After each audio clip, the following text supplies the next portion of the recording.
promote holy matrimony. Since 1970, Catholic marriages in the United States have declined by a staggering 77%. Many young people don't even realize marriage is a vocation or that it should be discerned. And unlike previous generations, fewer and fewer dream of a wedding in a Catholic church or keeping God in their marriage. This is a crisis we cannot ignore. Vocation Ministry is working to transform the cultures in our parishes and schools, raising awareness about the beauty, sanctity, and absolute need to promote vocations, especially sacramental marriage. It's not just about weddings. It's about building strong, faith-filled families that form the bedrock of every vocation. Since we are here celebrating sacramental marriage, I'd ask David, my husband, to please stand. He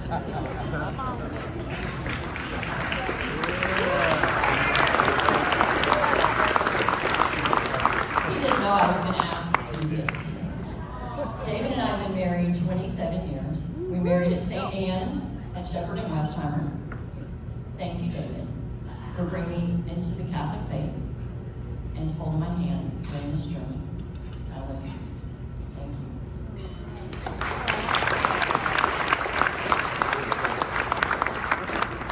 Before David, I grew up in Conroe, Texas, with no connection to God or Jesus. I graduated from the University of Texas and started teaching English and coaching speech and debate at Klein Oak High School. And at 25, I was baptized into the Methodist Church. The next year, I met David. We married at St. Anne's, as you heard, built a home, and then found a new parish home. Then I found out we were pregnant. I went through RCIA, but instead of coming into the church at the Easter Vigil, I gave birth that night. There'll be bonus points for my Easter Vigil baby later. In 1999, I was confirmed into the church and took a deep dive into Catholicism. Fast forward to 2011, when a brand new priest, Father Victor Perez, brought me on a journey to resurrect. Yes, give it up for Father Victor.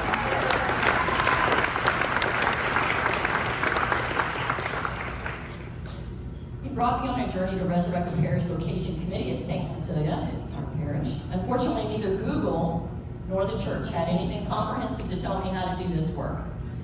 But thankfully, Father Victor took the time to teach me and 20 others, some in this room, on how to prayerfully and actively promote priesthood, consecrated life, and sacramental marriage at our parish. Then I wrote books about how to promote vocations in a parish, and launched vocationministry.com. This was a very expensive hobby, according to my husband back then. Yes, it was. Anyway, I started traveling the country and teaching others how to do this too. To begin, let's reflect on the powerful words of Pope Benedict XVI, who said, when addressing the U.S. bishops in 2008, "Let us be quite frank.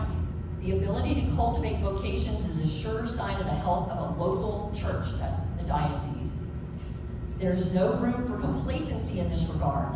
God continues to call young people. It is up to all of us to encourage a generous and free response to that call." Such wisdom. Pope Benedict clearly links the health of a diocese to its ability to foster vocations. Vocations are not just a matter of numbers, but a reflection of the vitality, faith, and prayerful focus of the entire church community. But as Pope Benedict said, there's no room for complacency, and we cannot fix what we cannot measure. That's why it's crucial to understand the reality that we live in right now in the church for vocations. So let's look at the current state of priestly vocations in the United States using data from our groundbreaking report published last year. This report offers the most up-to-date insights into the health of vocations across the country and highlights the urgent need for action. You can download it for free at vocationministry.com. So some of the key statistics on vocations in the United States, just since 2014, this is not since 1970, active diocesan priests have declined 11%. Active active religious priests have fallen 15%. The number of religious sisters has dropped an alarming 28%. Priestly ordinations has seen a 24% reduction, and the number of seminarians has decreased 22%. These numbers tell a stark story of how much work remains to be done. We at Vocation Ministry are working every day to change the trajectory on all of these slides that you just saw, and many more. In the United States, there are 175 dioceses, and each has a priest who's the vocation director. He's responsible for promoting vocations, and since he has a fancy title, a lot of people are like, it's his job. It's only his job. That's not the case, right? You heard Pope Benedict the 16th. It's up to all of us, right? The reality is, these priests, these vocation directors, were not trained in seminary how to do vocation work, right? It's very different from the sacramental life of a parish priest. That's where we come in. Vocation Ministry equips vocation directors with the tools, training, and support they need to build a thriving culture of vocations in their dioceses. We want to empower them to guide the next generation of priests, religious, and consecrated individuals. In 2022, we implemented a new model of success that dioceses across North America are now adopting. This model provides a clear roadmap for fostering vocations. It all began in the Diocese of Austin. Last year, Father Greg Gerhardt was on this stage in front of many of you, sharing about the incredible shift they've experienced. To recap, in 2022, Vocation Ministry held workshops for their 125 priests in the Diocese of Austin. Then we trained over 300 parishioners, representing 70% of their parishes, on the nuts and bolts of how to run a vibrant parish vocation ministry. We provided them with practical step-by-step guidance on how to nurture vocations at the grassroots level. The results? In just 8 months, Austin saw the largest group of new seminarians in its history at 13 new seminarians in 2023.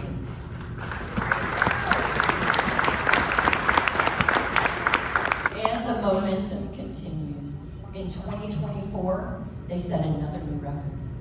24 new seminarians.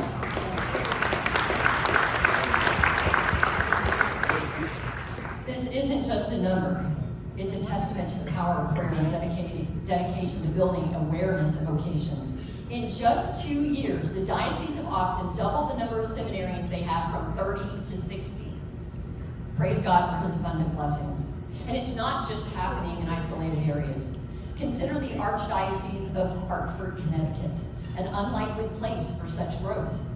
This is a diocese that has seen many of their parishes closing due to population shift, secularization, and lack of priests. Nearly half of their priests are over 60 years old. Today, they have 156 priests. In 4 years, they will have 118. Then, in July of 2023, a spark of hope arrived. The Archdiocese named Father Anthony Federico as their new vocation director, and he called me shortly after that and said, "I hear you're the person to talk to." And that's where our journey began. We started strategizing, praying, planning for transformational change. But rather than me telling about the impact, I'll let Father Anthony Federico himself share the remarkable fruits this ministry has borne for their Archdiocese. I'm Father Anthony Federico. I'm the Director of Vocations and Seminarians for the Archdiocese of Hartford. I'm so pleased to endorse Rhonda and the team at Vocation Ministry. 2 things have happened here in the Archdiocese that have dramatically changed the future of our local church. One is we've started praying a prayer for priestly vocations together at the end of every Mass at every parish. And 2, we've partnered with Vocation Ministry. Since those things have taken place about a year ago, the results have been astounding. We've had over 80 new phone calls from young men discerning a vocation to the religious life. We have a class of 5 going away to seminary this fall. It's our largest class in many years. We already have 6 applicants for seminary for next year, praise God. We also have a class of 15 men in formation for the permanent diaconate, We've had 11 young ladies come forward to discern a vocation to religious life. We've had 2 young men come forward to discern being hermits for the Lord, monks, if you will.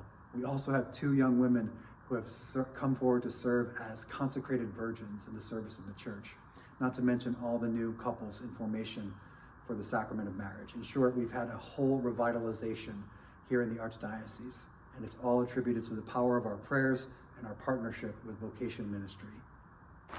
This momentum is spreading like wildfire across the nation. We're receiving incredible reports from dioceses that historically would be grateful for 1 new seminarian each year.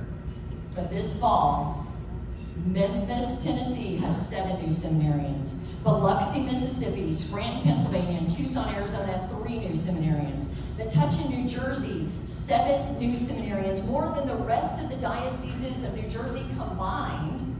And Green Bay, Wisconsin has 9 new seminarians this year.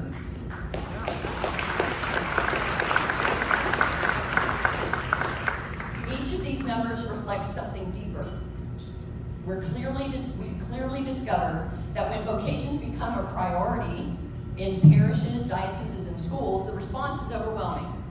More men are saying yes to the priesthood. More women are embracing religious life. More holy marriages are cultivated. And let's be clear, we need holy marriages, not just for their own sake, but because if we fail to nurture holy marriages, we lose everything.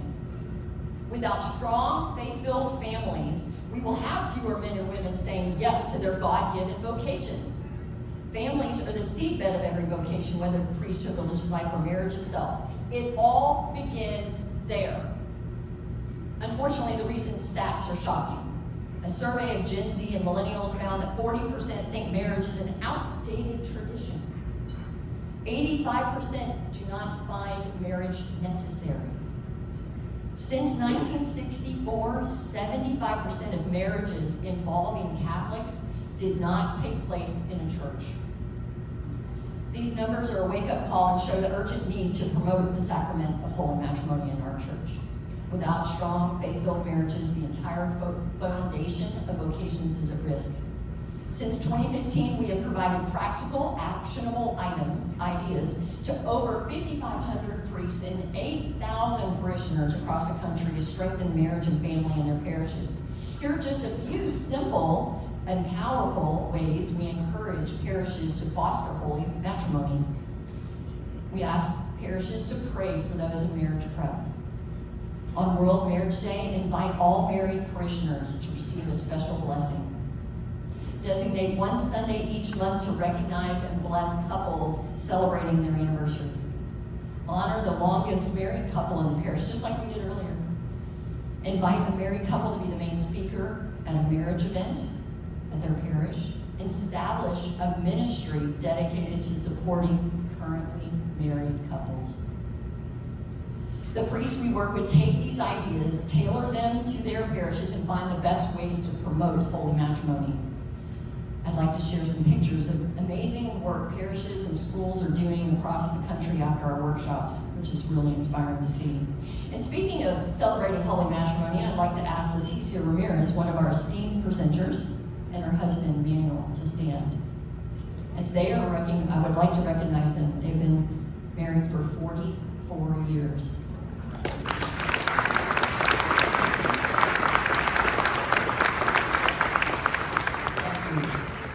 Not only have they been blessed with a beautiful daughter, but they also are proud parents of 2 archdiocesan priests, including Father Jacob Ramirez, who is here tonight.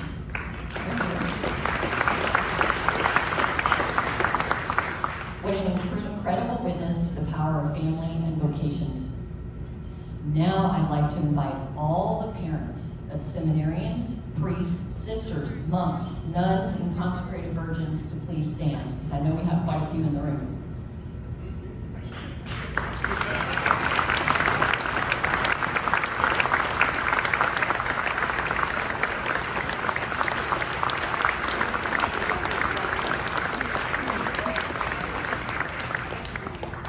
You two have answered the call to nurture vocations within your family, and we honor you for that gift to the church.